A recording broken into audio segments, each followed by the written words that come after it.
thank you for joining us today for our Transformative Action webinar series. My name is Chelsea Karst, and I'd like to take a brief moment to talk to you about the Ontario Trillium Foundation and why we partnered with Tamarack to deliver this webinar series. If this is the first time you're hearing about the Ontario Trillium Foundation, there are two important things you should know. First, we are an agency of the Government of Ontario, and second, as one of Canada's leading grant-making foundations, we fund over $100 million to support projects and communities across Ontario every year. The mandate of the foundation is to build healthy and vibrant communities across Ontario, and we use our action areas to define what we mean by that. They are our vision and what we aspire to achieve. On the screen, you will see those 6 action areas. They are active people, with the goal of fostering more active lifestyles; connected people, which is aimed at building inclusive and engaged communities; green people, which is all about encouraging communities to support a healthy and sustainable environment; inspired people, this goal is to enrich lives through arts, culture, and heritage; promising young people, that aims to support the positive development of children and youth, particularly those who face barriers; and finally, prosperous people, which aims at enhancing Ontario's economic well-being, moving people from crisis to opportunity. We believe if we can make a measurable impact in those 6 areas, we will be able to achieve the Foundation's mandate. Following this webinar, if you have any interest in learning more about the Ontario Trillium Foundation and its funding streams, you can visit our website at www.otf.ca or connect with our support center directly using the phone number or email address on the screen. Okay, so it's now my pleasure to introduce your webinar speaker for today, Sylvia Cheuy. Sylvia is a consulting director of the Tamarack Institute's Collective Impact Idea area and also supports Tamarack's Community Engagement Idea area. She is passionate about community change and what becomes possible when residents and various sector leaders share an aspirational vision, for their future. Sylvia believes that when the assets of residents and community are recognized and connected, they become more powerful drivers of community change. She's an internationally recognized community builder and trainer, and over the past 5 years, much of Sylvia's work has focused on building awareness and capacity in the areas of collective impact and community engagement throughout North America. So over to you, Sylvia. Would help if I unmuted myself. Hi, thank you, Pooja. Good afternoon, everyone. So just to ground us a little bit around what I'm hoping to cover with you over the course of the next hour, really want to walk through, some of the principles and practices around collaborative governance, which is so critical when you're bringing multiple organizations and stakeholders around a table to work alongside each other to solve complex community problems or issues. Really want to help you get a sense of some practices that you can draw upon to keep key leadership stakeholders engaged, and ultimately to help you think through and plan effectively for collaborative governance frameworks and structures. And I'm sincerely hoping also through our chat box and the questions and the polls that we do throughout that we'll also be able to draw out and profile some of the wisdom and experience that many of you are likely bringing to the call today as well. So, getting warmed up for our first poll, it'd be really helpful also for sort of shaping what I emphasize and don't through the course of the workshop or the webinar today, what some of the big challenges are that are top of mind for you when you think about this topic of collaborative governance. And to that end, I am going to suggest that here we have a poll. Do you, Pooja, do people need to know a little bit more about how? Ah, there it is. In front of you, we have a list of 5 of the most common challenges that we've certainly seen, and would love it if you all could take a minute and select the one that feels sort of most in alignment with your issues and concerns, and then we'll see where we as an audience land.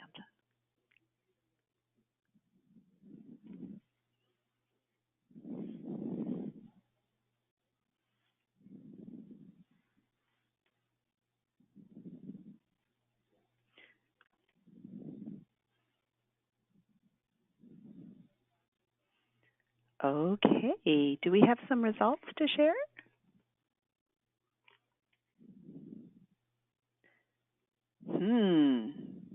Very interesting.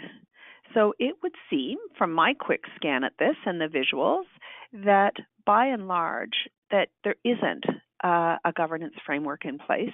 So many of you are probably in that place of beginning to think this issue through. And I think you'll find this workshop particularly helpful, this webinar, because we are going to cover off some of what we have learned in our experience are some of the core elements you need to think about in developing such a framework. And the need to build knowledge and capacity comes in second. So that's really helpful, folks. With that, I'm going to keep moving us forward. Oh, let me jump back. All right, as many of you named, as some of the common challenges that often surface when collaboratives start to form, these are listed here. So, in particular around lack of representation, which is the first one, what we often find is it's that voice of lived experience or the local community context experts that are the ones who may be the hardest to engage. And I think the other piece is because this is a collaborative, there is a real important need to recognize that different players come to the table, both with different assets and knowledge to share, but also there's always power dynamics and perceptions. So taking the time amongst the leaders of your initiative to really cultivate a sense of trust and mutual respect and understanding, I think, is critical. So let's just take apart this term of collaborative governance.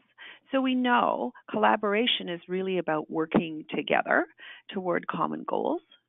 Governance is like a clear delineation of the process that you are going to use to make decisions and to determine which actions you're going to take.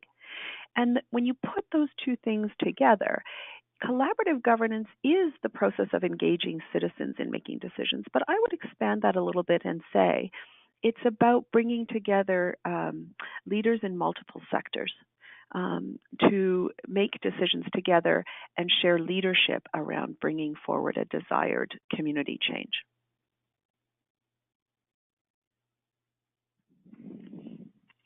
So let's take a look at some of the types of governance that most of us may already be familiar with.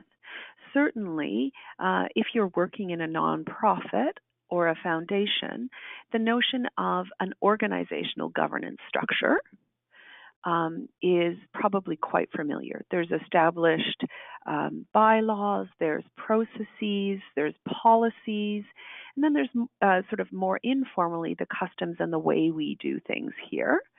And these overall help to direct how people work, how they make decisions, and how they accomplish the ends of the organization.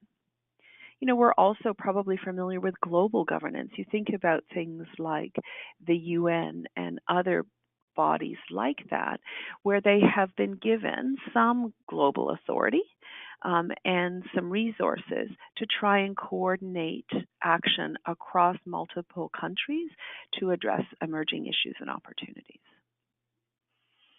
And becoming a member, obviously, of this network presumes a certain degree of willingness to abide by the decisions of that organization.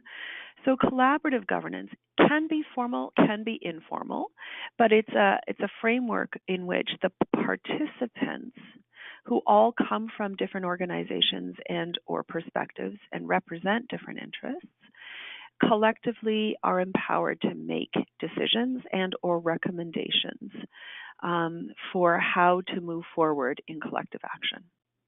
And also embedded in this, in our experience for community change, is the importance of what we would call participatory governance, which is really making an effort to include people impacted by the decisions and or experiencing the issues we're hoping to address, to bring their voices, their knowledge, and their insight to the decision-making table.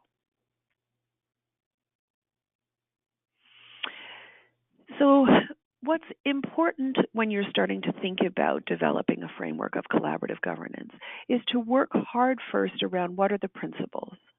So for me, a principle is something that is an agreement around how we are committed to working together and how we are going to strive to treat people that we are working with, but also those in the broader community that we are in service of.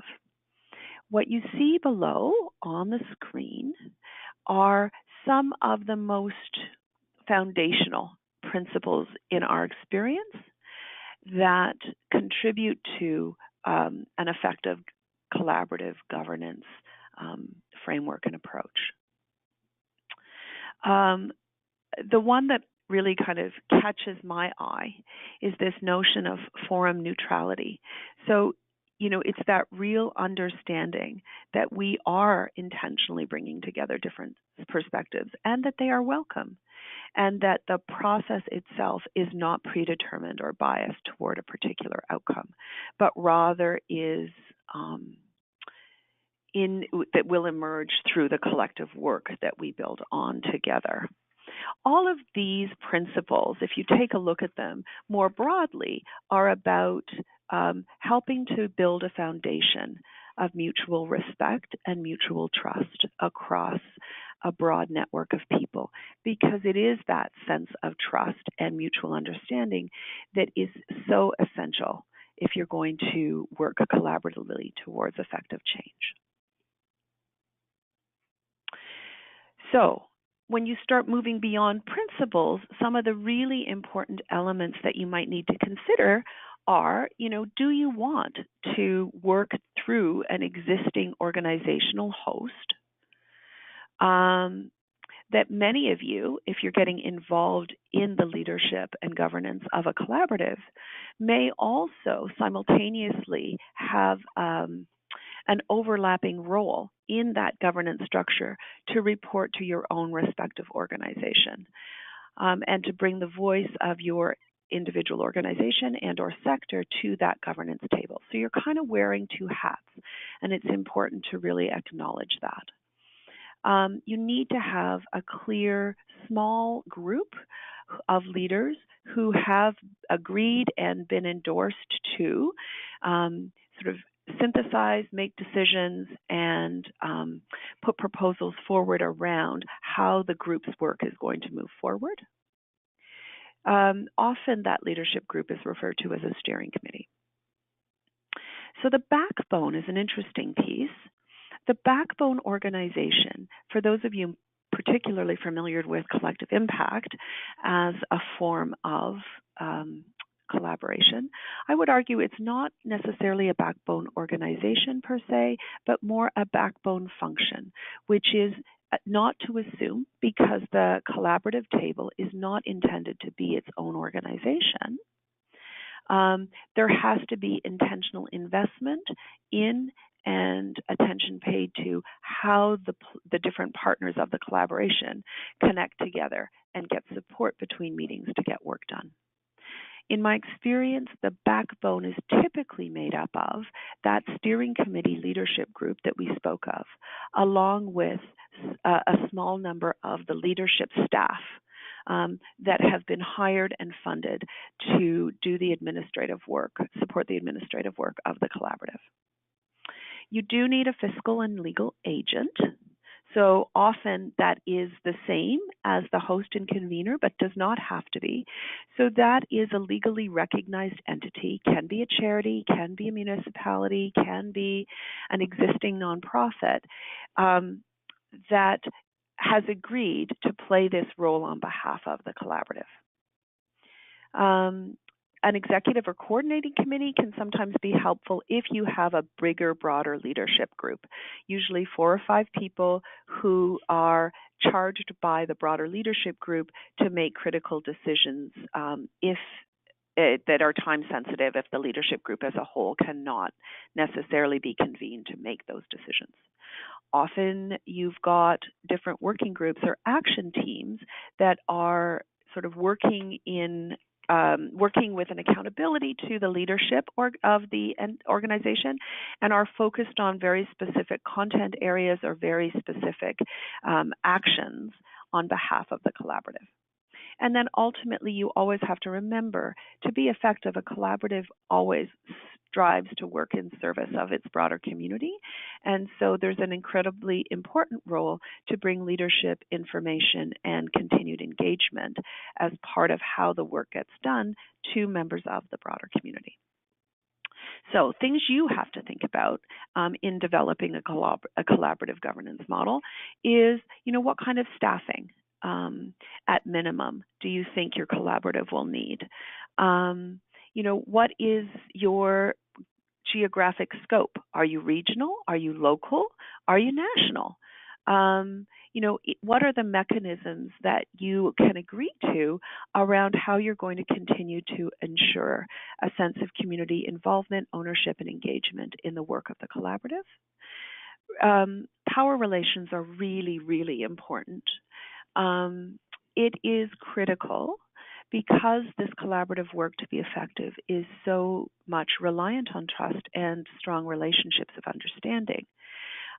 It's important to acknowledge that different players come to the table with perceptions of the power that they have and or the reality that maybe they have more authority about financial investment in the collaborative, or they're a larger, more established organization. Those kinds of dynamics can play a critical role in the success and long-term longevity of a collaborative. So really, this is a place where if you have skill, both at the leadership team and or the staffing of the collaborative, with real facilitation skill, that can be particularly useful around how do we, certainly at the beginning, but ongoingly, surface issues of power and sort of create opportunities for mutual understanding and respect across and amongst the different players at the table. How mature is your collaborative? That's a really great question. What we see sometimes is an initial collaborative governance framework may, over time, as your initiative matures, require a revisiting and some additional information or some bigger decisions or more information included in your governance agreement, because of the nature of the work that the collaborative is leading out on may have matured, expanded.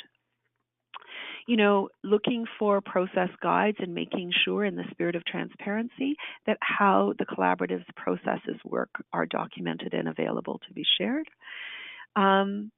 This thing about organizational values is interesting because we started the dialogue on collaborative governance by talking about what are the principles and values that drive how the collaborative works.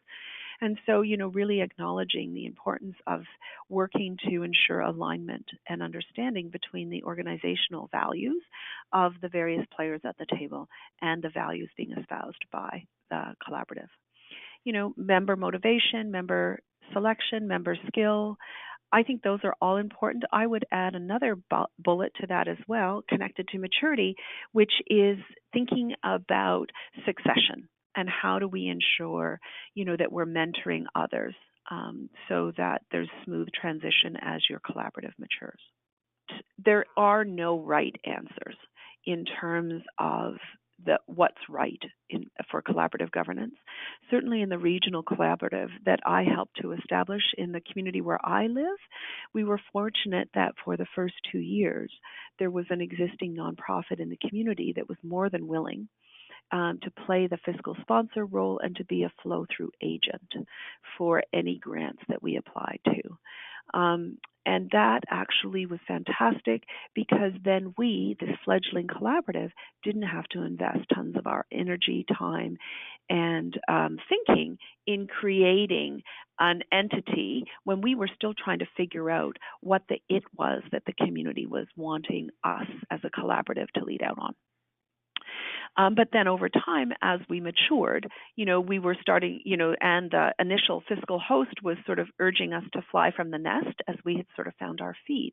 We were then now, 2 years in, having to come back and visit a lot of these collaborative governance questions and tighten things up as we explored new options for how we wanted to continue. So things you need to consider: what's your local context? What resources and players do you have within your community, and what roles might they want to play?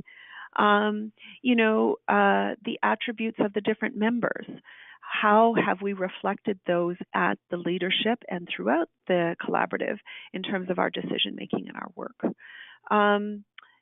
All these other things I think are also critical: magnitude and pace, leadership, framework for change. I want to talk about that one in particular for a minute, because in my experience, what happens is it can be a lengthy process, 12 to 18 months, before a group can sort of tease out, have enough engagement and consultation with the community before it feels ready to be able to put a stake in the ground and say, this is the work that our collaborative is going to take on.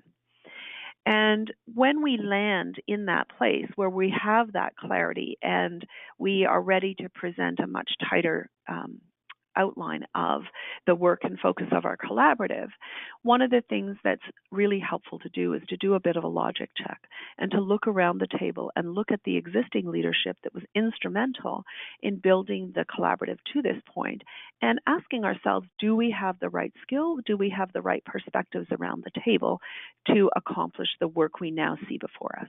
Do we need to add people? Are we lacking in certain skills? Sometimes it's about building that, expanding the membership of your collaborative. Other times I've seen groups decide that they really actually want a broader advisory committee that they can draw on. And it really depends on what you think will work and the realities of your community.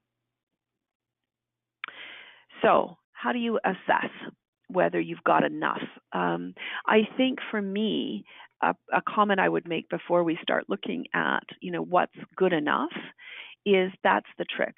With collaborative governance, because so much of the work that you're doing is emerging as the collaborative is forming, the safest thing to do is to stick to good enough for now and the least prescriptive form of governance and decision making to enable you to do your work.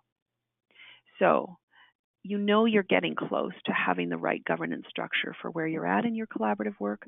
If you're seeing that the group is making satisfactory progress, if members feel like they are achieving both the community objectives, but also their personal and or organizational objectives,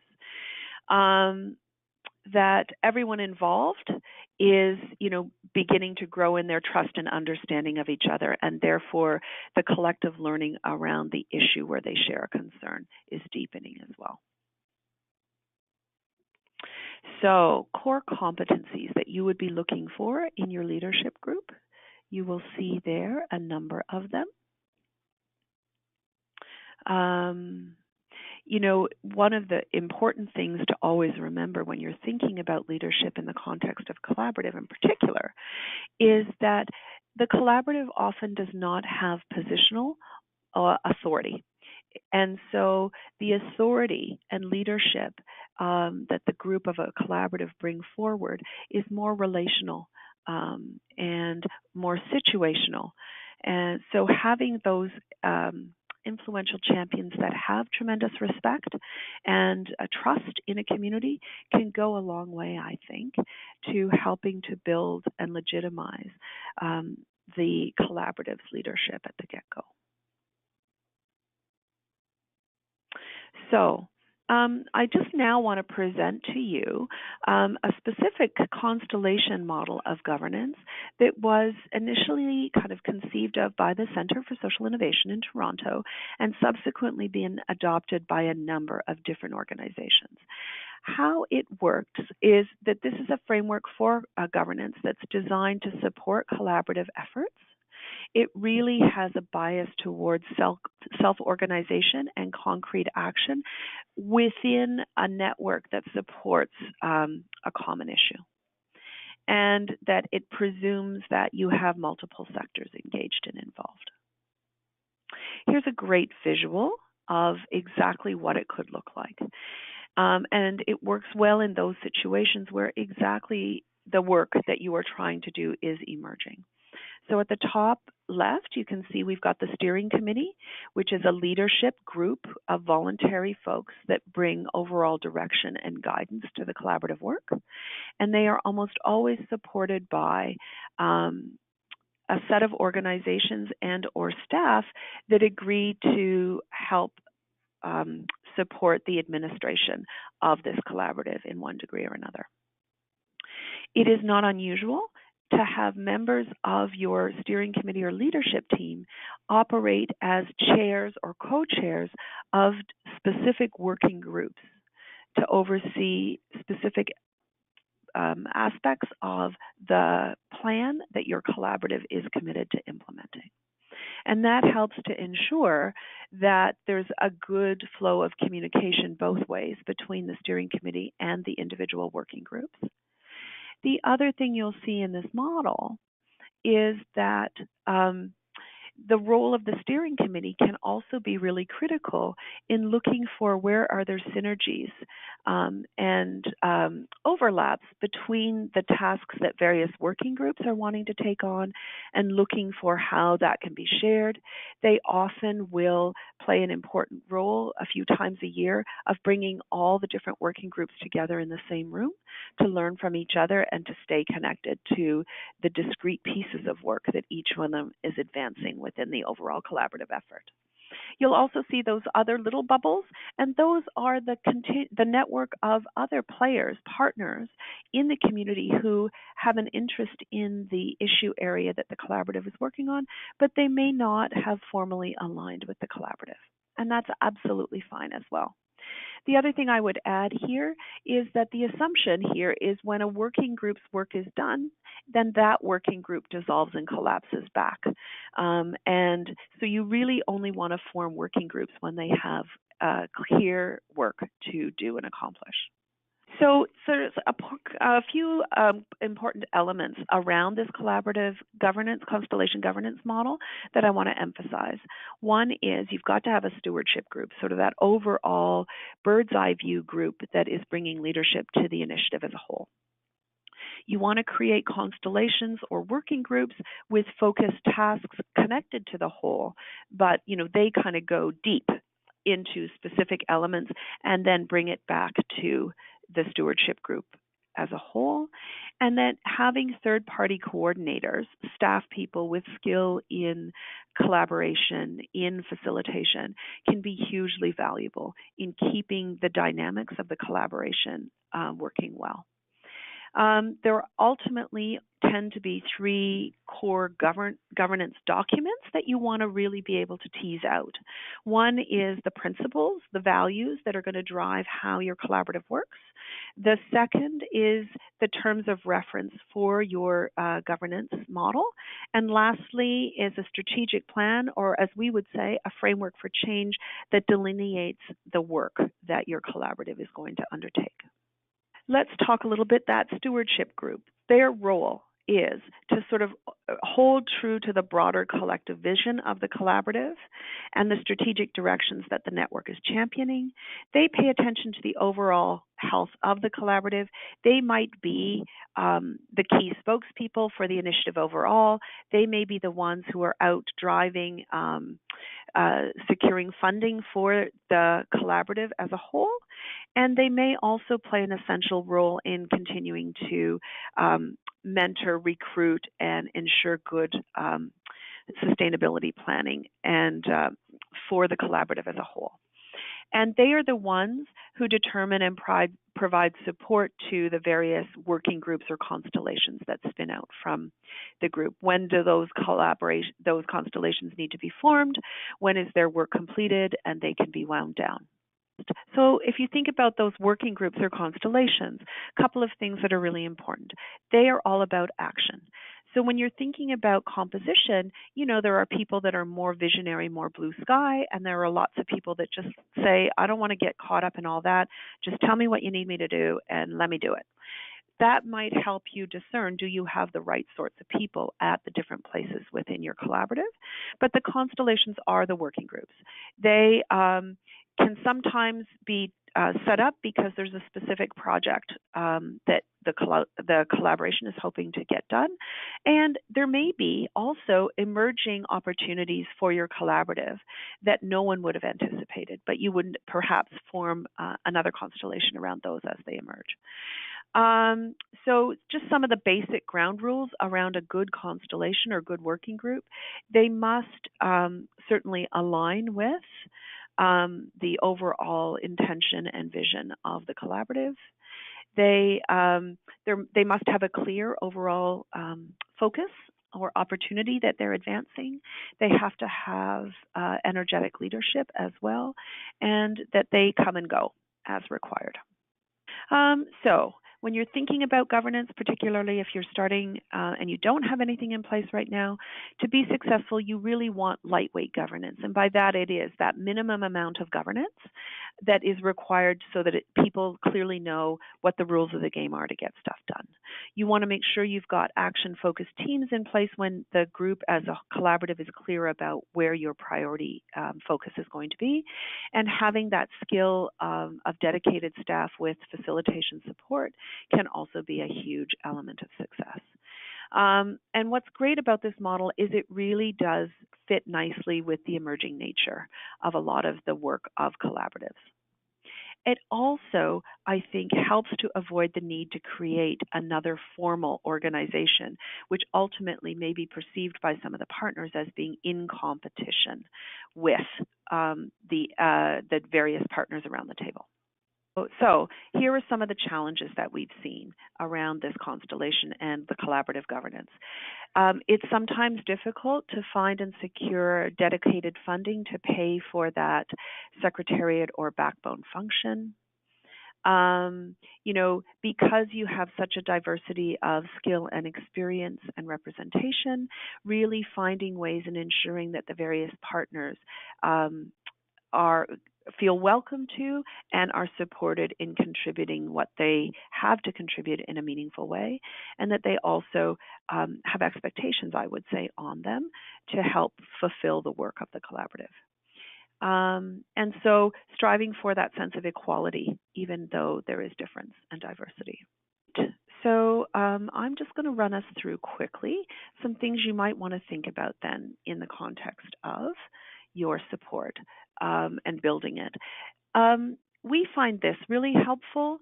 This is sort of, as we talked earlier on, that the work of a collaborative will emerge over time. This comes from the work of the FSG, the founders of the Collective Impact Frame, and they did some research among existing collective impact initiatives across the U.S. So, some potential staff, what are those key staff roles? What are the typical responsibilities of the leadership group over time, and what can be a fairly decent guesstimate of the kind of budget required? I will say to you that from a Canadian perspective, when we saw this, we found it to be quite rich. So if we go to the next one, you'll see, and this actually makes the point well, this comes from the work of the Hamilton Roundtable for Poverty Reduction, which is Canadian-based. And you'll see how, the dollar figures that we're talking about, while still significant, are certainly less than what we were seeing in the U.S. context. But a lot of the staffing and responsibilities remain fairly consistent. And here is a really good framework for building a budget, and what, for salaries and what some of those assumptions may be around the staff complement. And so I think and hope that that might be helpful for you as well as you think about resourcing your collaborative and putting it in place. A key element also to just reinforce here is how critical it is for the collaborative and particularly the support function of the backbone of your collaborative to find its funding and support from multiple sources. Builds more resilience to the effort as a whole. And if we can go to the next slide, I think that brings us, me anyway, broadly to the end of the content piece. I hope it's evoked as many questions as it has confirmed some of the knowing that you may have. And I see that we've already started to have some questions trickle in. So if it's okay, and while we're still waiting for folks to be generating questions, I'm going to start kind of working through the ones that have popped up. Okay, here we go. There is a question that came from John early on.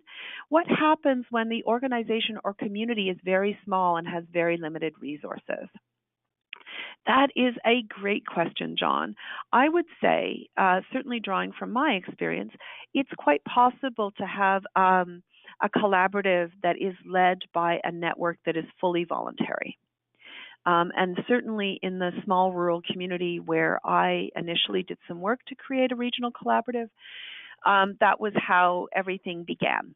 And there was a little bit of money that some of the founding partners kind of put into a pool or had a surplus that they invested in getting this collaborative initiative off the ground.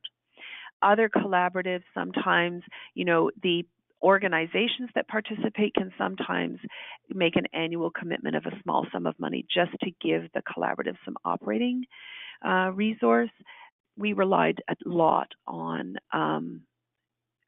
in-kind contributions and support.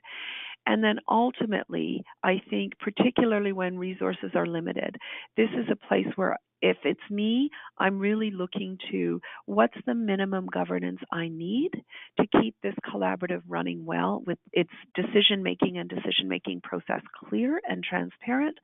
But the common trap I've seen and what I would really urge you to be cautious about and stay away from is you are not here to create a new organization. You have plenty of organizations. The collaborative is being formed because the individual organizations believe that they will be able to generate new opportunities and new thinking by working together, and they need some way of organizing and administering to that.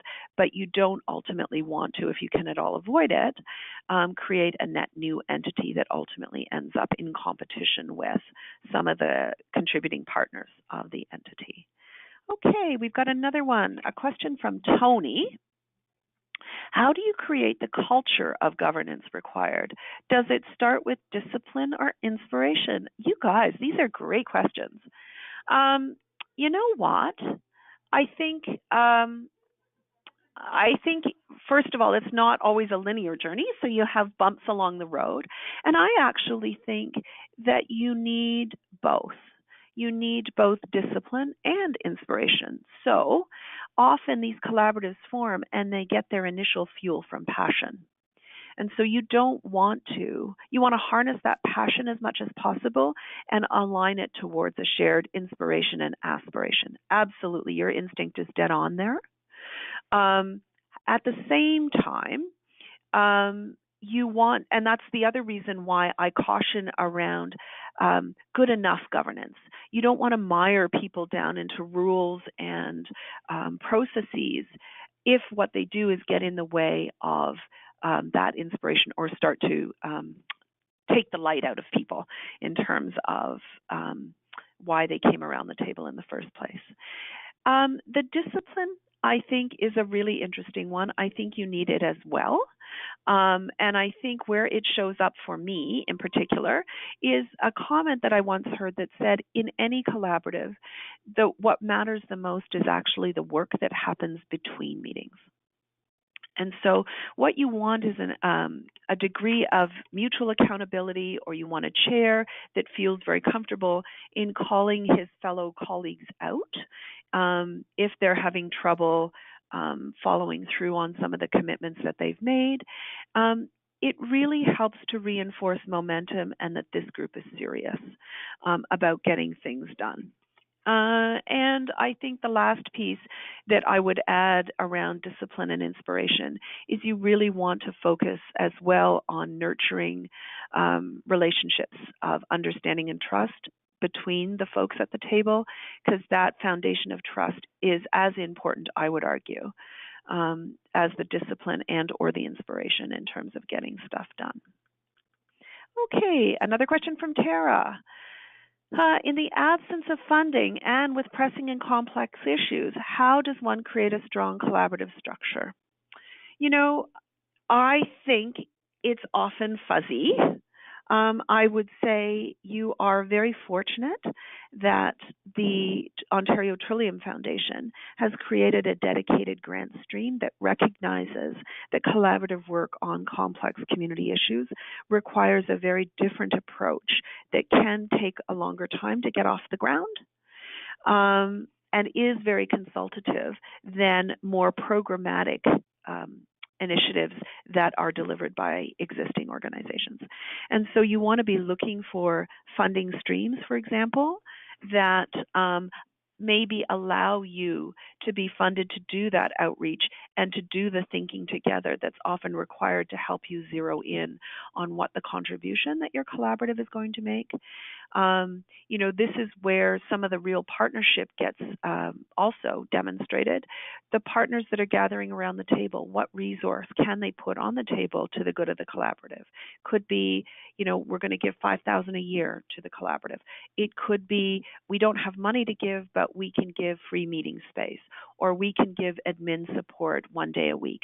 So you're looking for kind of patching together all of that while you're getting clear on your work plan that you can continue to articulate and build grant proposals around, would be what I would argue. I hope this is, I'm kind of getting to the points that you're looking at. Another question from Tara. How can one get small rural municipalities engaged in this process, especially in the context of power dynamic and distrust issues? I've seen this work in different ways. Sometimes it is the municipality and municipal staff and that infrastructure that can be a really important initial backbone to getting some work done. I think that one of the challenges that we have to be sensitive to is that in their formal leadership roles, elected municipal officials have in their role a short-term mandate where often the collaborative takes a longer-term view and purpose. I think that has to just be made clear and understood. And as best as possible, you need to be thinking about how you establish your collaborative to have credibility within the context of the long-term life of the community. And so what you want to make sure as you're doing this work is that that is well understood and that you try and strive as best you can to, neutrality is not quite the right word, but that you try to be apolitical as best you can be. It brings to mind for me the Halton Our Kids Network, which is a fantastic network, quite mature now. And many of the founding partners of that collaborative were agencies that operated under the regional government, community services, public health, school boards, and the like.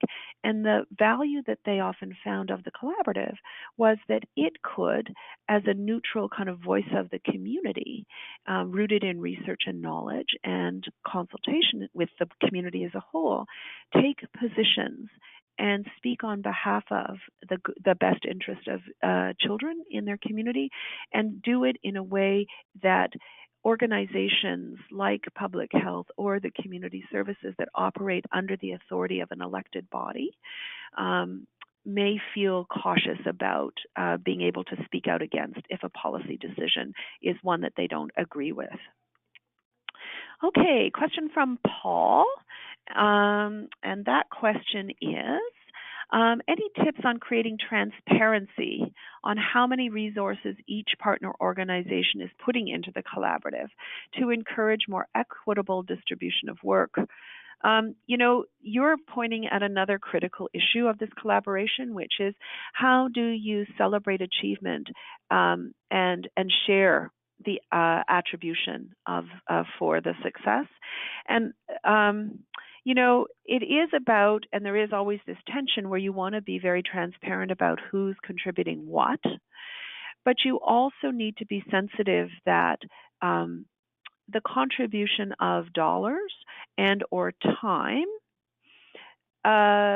if you just put it out there, may look quite inequitable and may actually, in particular, disempower the folks with lived experience who aren't necessarily part of a formal organization per se, and therefore don't have the same discretion that some organizational partners might have to contribute. And yet, the contribution that they make, be it with their time and the honest sharing of their knowledge, can be as essential and necessary to the long-term success of your collaborative as those dollar resources.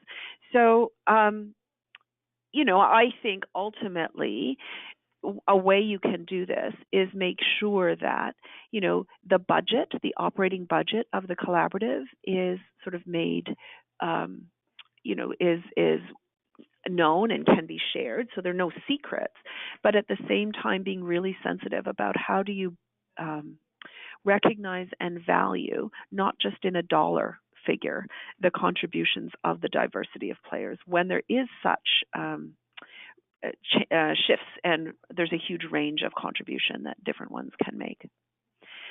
Okay, so I'm not sure. There's a question here. It says, this is when you're, maybe this is a continuation of your question from above, Paul, around,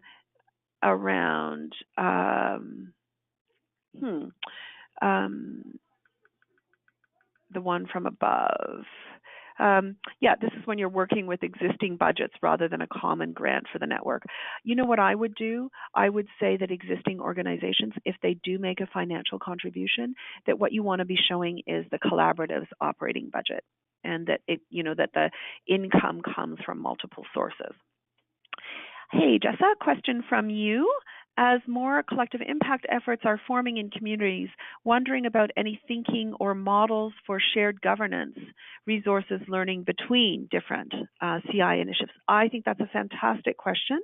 It calls to mind to me a paper I recently read looking at how do we build an infrastructure for innovation within the nonprofit sector and community sector in particular, and saying that not only do we have to invest in innovation within existing organizations and collaboratives, but that also we need to be really mindful of creating maybe an innovation infrastructure that enables multiple nonprofits to share the risk and reward and richness of working toward innovation.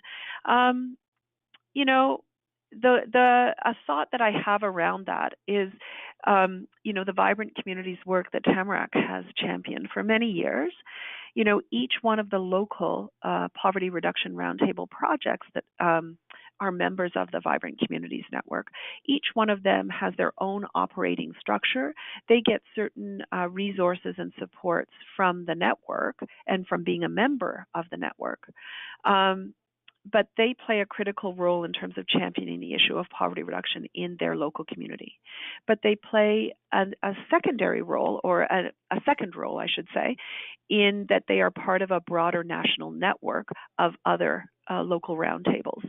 And to that broader network, they may contribute time, knowledge, resources to perhaps build a shared policy agenda that for the province or for the country that creates a more enabling environment for all the local poverty reduction projects to flourish.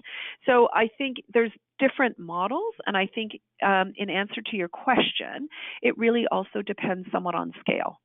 So there's lots of ways to do it. I think it's a really excellent idea because this work is so new and so emergent that what we find is the more we can bring peer groups that are doing similar work, and or even if they're focused on different issues working in similar ways, can learn a lot from each other and accelerate each other's journeys by sharing the resources that they themselves have created.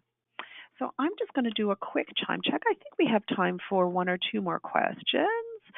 From Naomi, can you suggest a book or other resources with respect to facilitating trust-building exercises for groups? That's really wonderful. So I'd have to go off and do a double check to some of my go-to sort of facilitation resources and tools to see how many of them are really getting at, trust building per se. But from a theoretical perspective and a very practical perspective as well, the other resource that comes to mind for me that I would encourage you to read, and it's available on Tamarack's website, is a paper that was recently written by my colleague Liz Weaver called Turf, Trust, and Co-Creation. I think I've botched the name, but it is about turf and trust and co-creating the community solutions. And I'm sure what we can do is include that as a link in the materials that we share after this call. Okay, and I'm just kind of looking. I know that there's lots of interest around, in working specifically with small rural communities. And Tara, I know you're asking lots of questions, and I think they're great. I would love to connect with you offline as well to maybe go through some of the specifics around some of the questions that you're asking. What I find is that each situation is so unique that, there's some broad guidelines like what I've shared with you today, and then there's some real strategic thinking that you and some of your other partners may need to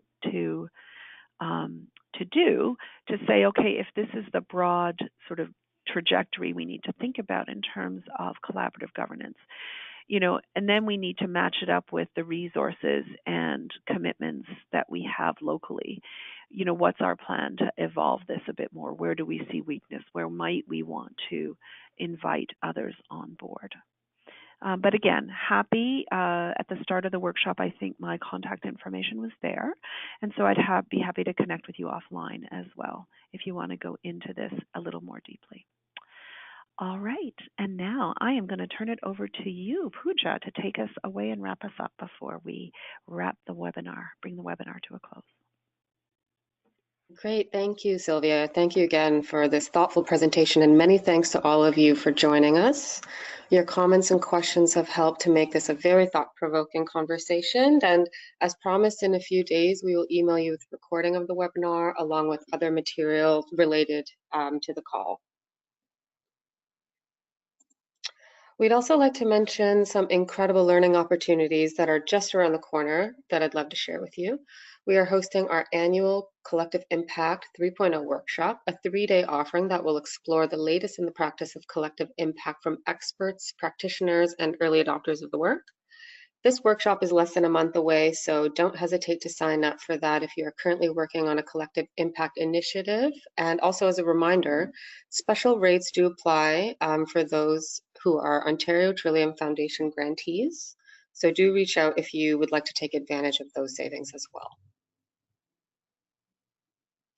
We will also be hosting a new evaluation masterclass series that will be held by evaluation pioneer Michael Quinn Patent and experienced evaluator Mark Abaj, exploring the principle-focused evaluation approach and demonstrate its relevance and application in a range of settings. These one-day events will take place in Toronto, Regina, Calgary, and Vancouver beginning March 12th.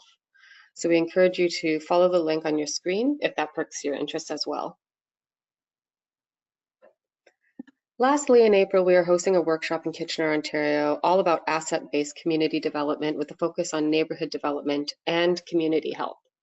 This will be a rare opportunity to learn from Cormac Russell and John McKnight, two of the world's top trainers in asset-based community development, and registration links for all these events will be shared in the email you receive after today's webinar as well, along with links to sign up for the next installment of this Transformative Action webinar series.